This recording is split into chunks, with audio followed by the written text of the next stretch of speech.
todos.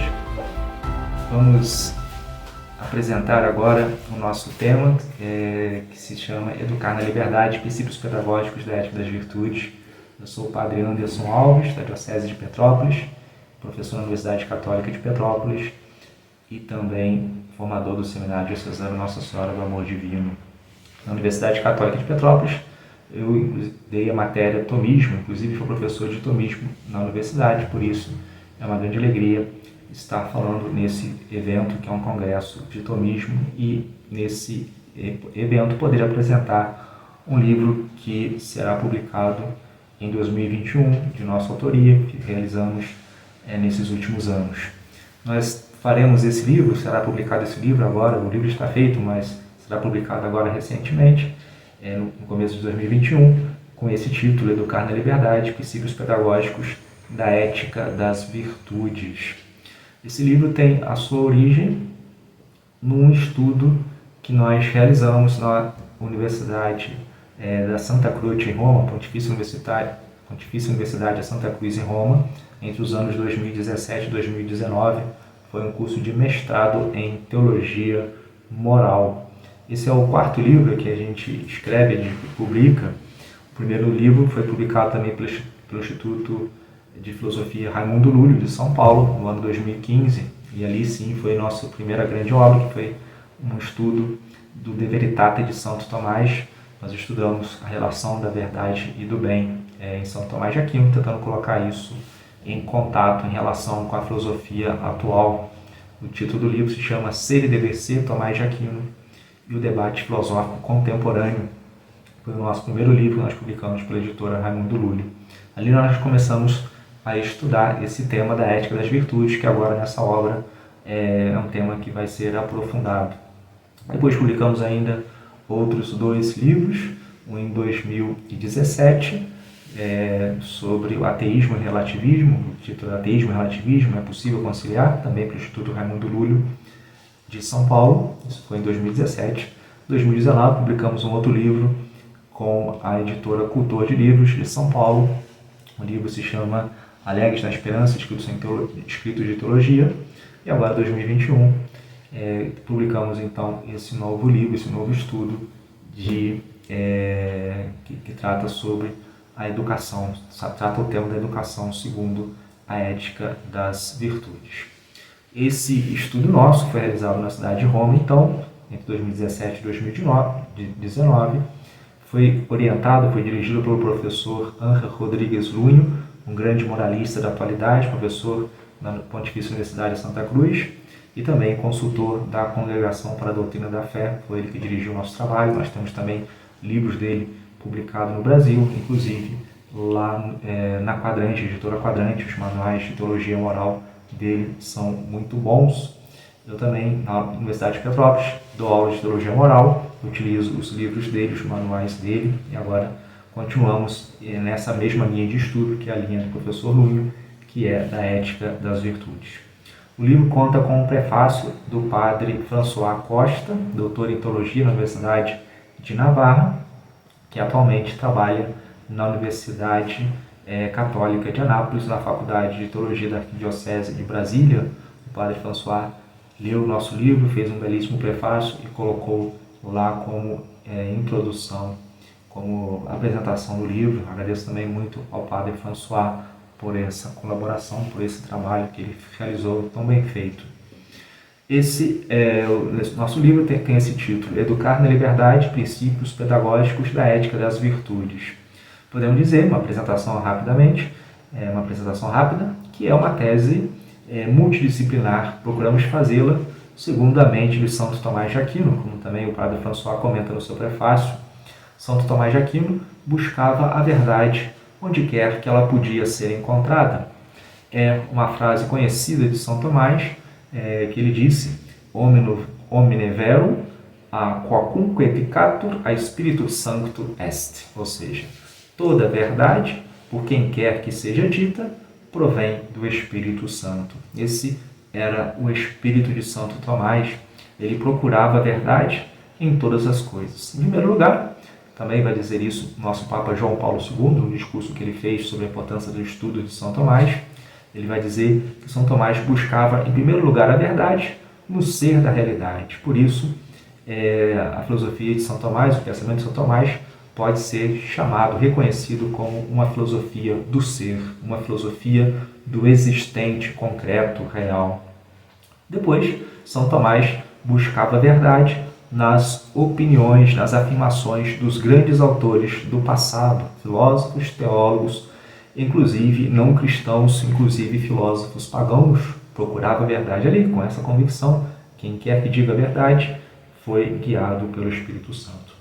Por fim, ele buscava a verdade também, não podia ser de outra forma, na revelação divina, na Palavra de Deus, na Sagrada Escritura, no magistério da Igreja. Então, ele recolhe todo esse tesouro antigo e elaborou assim o seu pensamento. Por isso podemos dizer que São Tomás teve uma mente totalmente aberta, totalmente universal. Por isso a sua obra é tão universal e abrangeu diversas áreas do saber. A obra de São Tomás foi uma obra daquilo que nós chamamos de sapiência cristiana, uma obra da sabedoria cristã. É uma obra que é sapiencial, que não se preocupa tanto com os limites do conhecimento humano e tampouco se preocupa com a elaboração de um sistema de pensamento. Essa preocupação pelo sistema é uma preocupação moderna. Começa na modernidade, depois no século XIX e XVIII aparecem os grandes sistemas, e isso aí foi combatido muito bem pelo filósofo Kierkegaard. Combateu muito o sistema de filosofia, principalmente o sistema hegeliano na sua época, né? Então, o pensamento cristão clássico, podemos dizer assim, antigo, medieval, não tem essa pretensão de ser um sistema. Quer ser uma sabedoria, uma reflexão sapiencial, uma reflexão teológica que engloba a filosofia e também tudo aquilo que temos de ciências naturais, né? Isso é a sapiência cristiana, né? Analisa a verdade onde quer que ela possa estar, na realidade em si mesma, no ente quanto ente, ou seja, nas coisas naturais, na opinião dos que procuraram estudar, pesquisar, e por fim, também na revelação, na Sagrada Escritura, na Palavra de Deus, na revelação divina. O nosso trabalho, então, nesse sentido, procura ser um trabalho multidisciplinar. É uma obra, principalmente, de teologia moral, mas é uma obra de teologia moral que está baseada numa teoria filosófica atual, a chamada Ética das Virtudes. A Ética das Virtudes foi elaborada principalmente a partir dos anos 50 do século passado. Essa ética é muito ampla, tem muitos autores, muitas obras, mas principalmente ela se baseia, os autores atuais se baseiam e se fundam principalmente em Aristóteles, em Santo Agostinho e Santo Tomás de Aquino. Para vocês terem uma ideia, a virtude é definida por Santo Agostinho como ordo amoris, ou seja, ordem do amor. São Tomás vai chamar a virtude de ordo rationis, ordem da razão.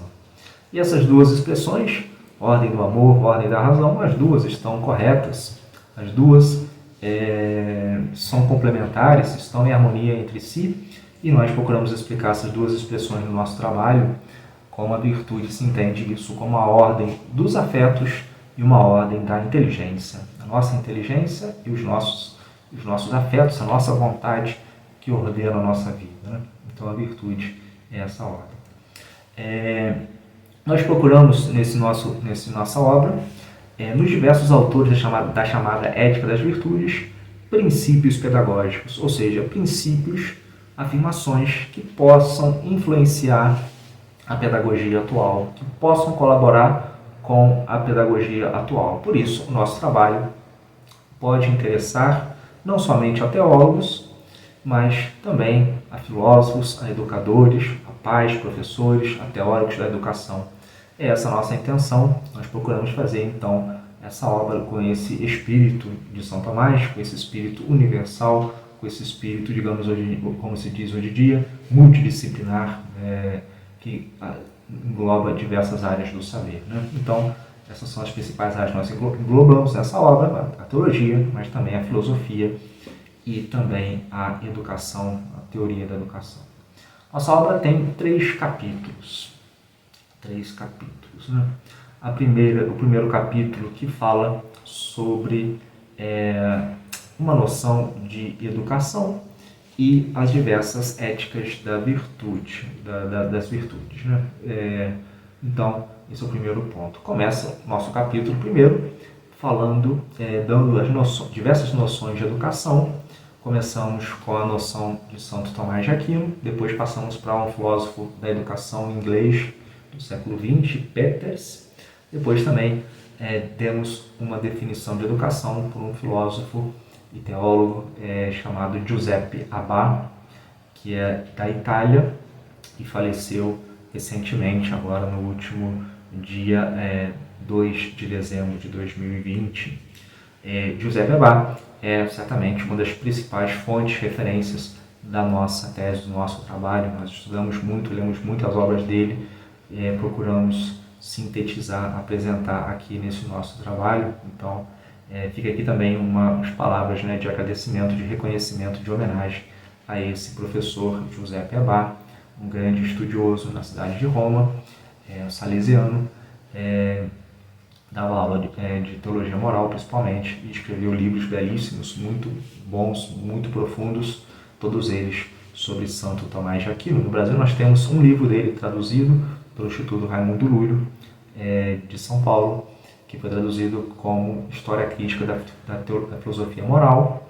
Em italiano o título é bem diferente, Quale impostazione per la morale, né? Seria qual a perspectiva para a moral, seria essa busca dele. Mas no Brasil foi traduzido dessa forma, né? História Crítica da Filosofia Moral. É um livro excelente, recomendamos, todos devem estudar. O último livro que nós utilizamos para a elaboração do nosso trabalho foi o último livro o grande livro que ele publicou, foi em 2018, no ano 2018, nós estudamos isso e utilizamos isso nesse nosso livro. É um livro muito bom, ele tem um capítulo bastante amplo que fala sobre uma pedagogia segundo a mente de Santo Tomás. Então, a primeira parte desse nosso capítulo fala da noção de educação. A segunda parte fala das diversas éticas das virtudes. Aqui é uma espécie de status questiones que nós fazemos, um estado atual da questão sobre esse tema, quais são os autores que foram importantes, fundamentais para a elaboração das éticas das virtudes, e os autores que nós estudamos, que nós pesquisamos e que utilizamos no nosso trabalho. Os principais, que nós expomos o pensamento deles, algumas obras, os principais, tem diversos no livro. Os principais são os seguintes. Primeiro, Elizabeth Anscombe, uma filósofa inglesa, ela era secretária do Wittgenstein, elaborou também uma filosofia muito boa. Tem um artigo fundamental para esse tema das virtudes, publicado em 1958, Modern Moral Philosophy. É um principal artigo escrito sobre esse tema, que trouxe realmente o tema das virtudes para a discussão da filosófica do século XX. É uma grande autora e nós expomos um pouco esses artigos, esse pensamento dessa autora. Depois temos outra filósofa inglesa, Philippa Foot, também outra autora da Ética das Virtudes.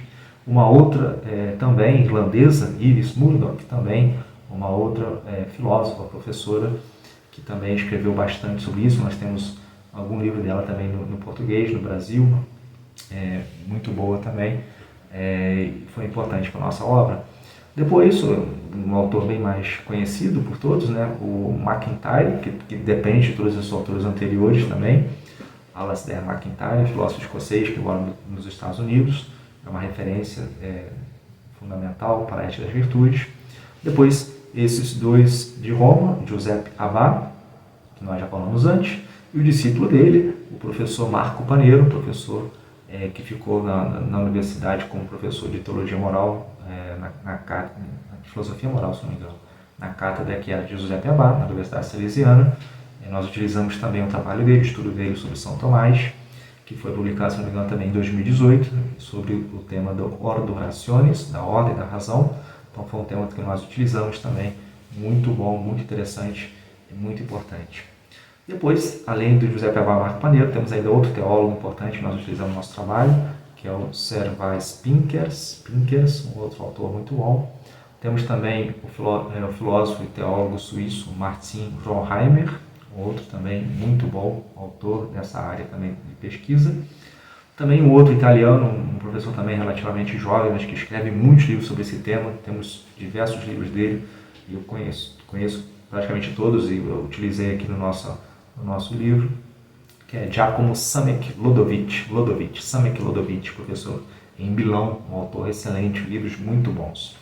E também um autor espanhol que nós citamos, Alfredo Cruz Prados, Desejo e Verificação, o nome do livro, foi publicado na Universidade de Navarra, também um autor fantástico.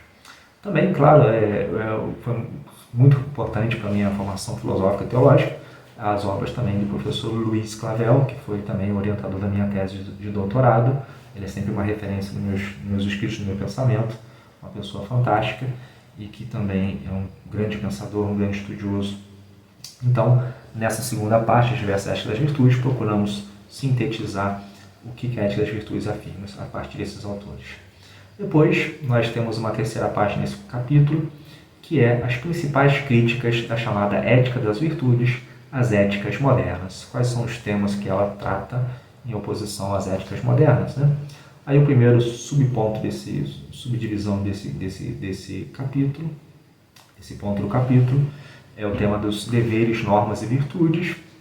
A ética das virtudes afirma isso, que os deveres e as normas são importantes, mas não são o centro da vida moral. O centro da vida moral é a busca pela felicidade e o que nós temos para nos levar à felicidade são as virtudes. As virtudes que nos levam à felicidade e que também são mais importantes do que os deveres, né? Esse é o primeiro ponto. E ali está muito bem explicado, está bem ampla a explicação sobre esse ponto, né? Depois temos um outro ponto que os autores da ética das virtudes afirmam, que é uma ética da primeira pessoa em oposição às éticas modernas, que seria uma ética da terceira pessoa. Eu preciso ler lá tudo para poder entender isso. Aqui não temos tempo de expor esse tema. Depois, um outro ponto que as éticas das virtudes acentua é a importância do estudo do caráter da pessoa, do caráter pessoal, né? Do caráter. Isso também é uma coisa que a ética moderna se esqueceu e aqui a ética das virtudes procura rever. Muito bem. Depois, nós passamos para o próximo ponto, que é a natureza das virtudes segundo a ética das virtudes. É o quarto ponto do nosso primeiro capítulo, né? Aí nós procuramos dar uma definição de virtude. O primeiro ponto é isso, as diversas definições ao longo da história de virtude, nós apresentamos. E aí nós pegamos dois outros pontos que procuram sintetizar essas diversas noções de virtude. A primeira é a noção de virtude como ordo rationis, ou seja, ordem da razão, a visão tipicamente de Santo Tomás. Ele usa muito isso, a obra do Marco Paneiro é exatamente sobre isso, a ordo rationis, essa expressão em toda a Suma Teológica. Ele mostra como ordo rationis é uma noção-chave, uma expressão-chave que percorre toda a Suma Teológica. Por exemplo, ele fala ordo rationis é assim que é definida a virtude, ao mesmo tempo que a lei também é uma ordem da razão, ordem rationis. Então essa noção aparece em toda a Suma. E depois também a virtude é entendida como ordo amoris. Isso é uma noção mais agostiniana, mas também aparece na Suma Teológica. São Tomás também trata isso. A virtude é uma ordem do amor, a ordem do amor humano, né? Então esse é o primeiro capítulo da nossa obra. No segundo capítulo nós procuramos expor a gênese das virtudes, a origem das virtudes, como que surgem as virtudes, né? Então nosso objetivo é chegar a uma noção de educação segundo as virtudes. Então aqui aparece essa pergunta, como se formam as virtudes? Temos também 4 pontos nesse capítulo segundo.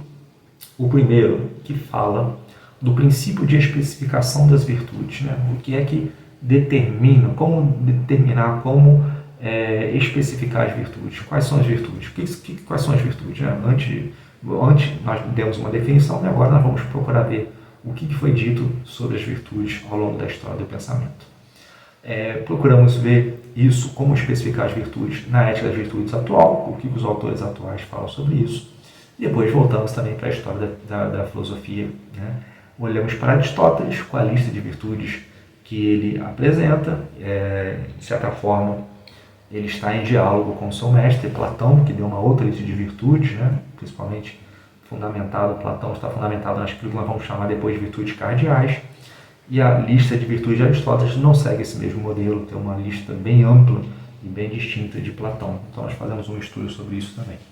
Depois temos uma parte que procura determinar as virtudes em São Tomás de Aquino. Qual seria o critério para especificar as virtudes? Talvez essa seja a parte mais difícil do nosso trabalho, né?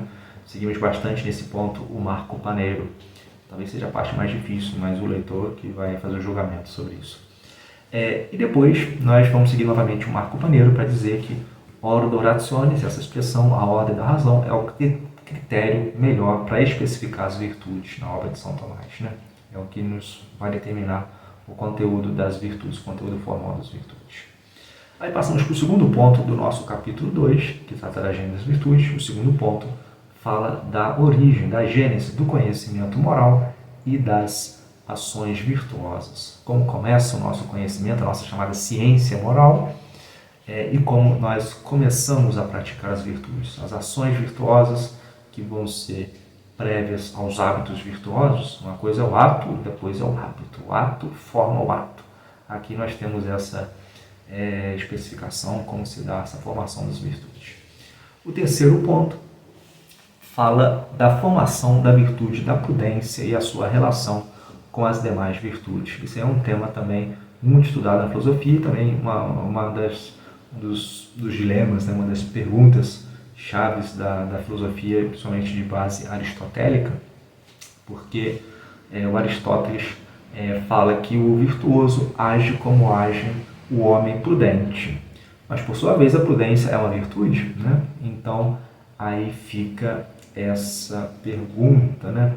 A prudência é aquela que forma as virtudes ou as virtudes são anteriores e dão origem à prudência, né? Essa é um pouco a discussão que fica aí. Então nós colocamos aí, né?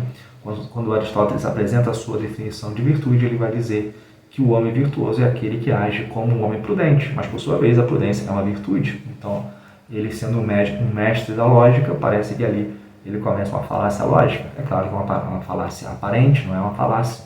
Tem um sentido, tem uma explicação para essa apresentação de Aristóteles. Então, nós procuramos elaborar e dar uma resposta a essa problemática, que é muito complexa, mas acho que encontramos uma solução também muito iluminado pelo pensamento do Giuseppe Abar. Depois, o quarto ponto desse capítulo segundo que tem um subtítulo Educar na liberdade e na prática das virtudes, a importância da liberdade para a educação e também para viver nas virtudes. Por isso, nosso título se chama, também tem isso, Educar na Liberdade, né? O que significa isso? Qual o significado da liberdade? E como a liberdade ela se coloca em ato, né? Através realmente das virtudes. Então, esse é o segundo capítulo, que fala da origem das virtudes. O terceiro capítulo fala já, então, de uma educação segundo a ética das virtudes. Então, aqui a gente une os dois temas, a educação e a ética das virtudes.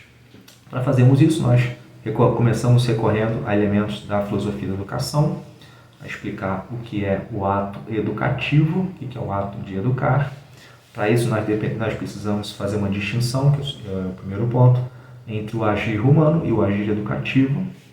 Toda a distinção que vem lá de Aristóteles sobre o que é o agir humano, né? O tema da praxis, da poiesis, explicado por Aristóteles. Como isso se relaciona com o agir educativo sendo um tipo de agir humano, né? Então explicamos primeiro o que é o agir humano, depois, rapidamente, o que é o agir educativo. Depois falamos dos atos educativos, os dois atos educativos, que é o ensinar e o aprender. Como explicar isso, né? Vem sempre a pergunta, alguém pode dizer que alguém ensina algo para alguém? Alguém pode dizer que aprendeu algo de alguém? Né? Então essa é a pergunta de sempre, né? Aí temos uma resposta para essa questão, que significa ensinar, que significa aprender. O terceiro ponto desse subtítulo, que é o ato educativo no capítulo 3º, é a educação moral como finalidade do processo educativo. A educação moral é o fim de todo o processo educativo. E aqui eu gostaria simplesmente de dizer qual é a definição de educação para São Tomás de Aquino.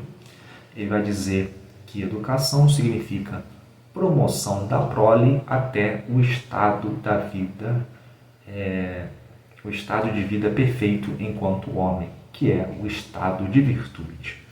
Promotio prolis usque ad perfectum statum hominis in quanto homo est, qui est virtutis status. Né? Definição de Santo Tomás de educação. Né? Promoção da prole até o estado de vida perfeito enquanto homem, que é o estado da virtude. Né? Então, a perfeição do homem é ter o estado de virtude. Né? E a educação leva a isso, leva o homem a chegar à sua perfeição, que é o seu estado de virtude. Né? E aí, lembrando da distinção feita por Aristóteles, né? Que as virtudes têm esses dois grupos, são as virtudes intelectuais e as virtudes éticas, né? As virtudes noéticas e virtudes dianoéticas, né? Como diz lá no vocabulário original do grego, né? As virtudes ou as virtudes morais e as virtudes intelectuais, é a melhor forma de dizer, né? Então, temos as virtudes que são propriamente da nossa inteligência, as virtudes noéticas, as virtudes intelectuais e as virtudes também morais. Tá? Então, o estado da virtude é o estado de perfeição da vida humana e a educação leva ao homem a esse estado. Então, nós tratamos isso aí nesse ponto. Aí depois nós tratamos das condições externas para a educação das virtudes. O que é preciso ter para que o homem seja educado segundo as virtudes, né? Aí falamos do tema da lei social, falamos da função da lei. As virtudes falam que a lei não é o centro da vida moral, mas é importante a lei. A lei está em vista da virtude, não o contrário, não é a virtude que está em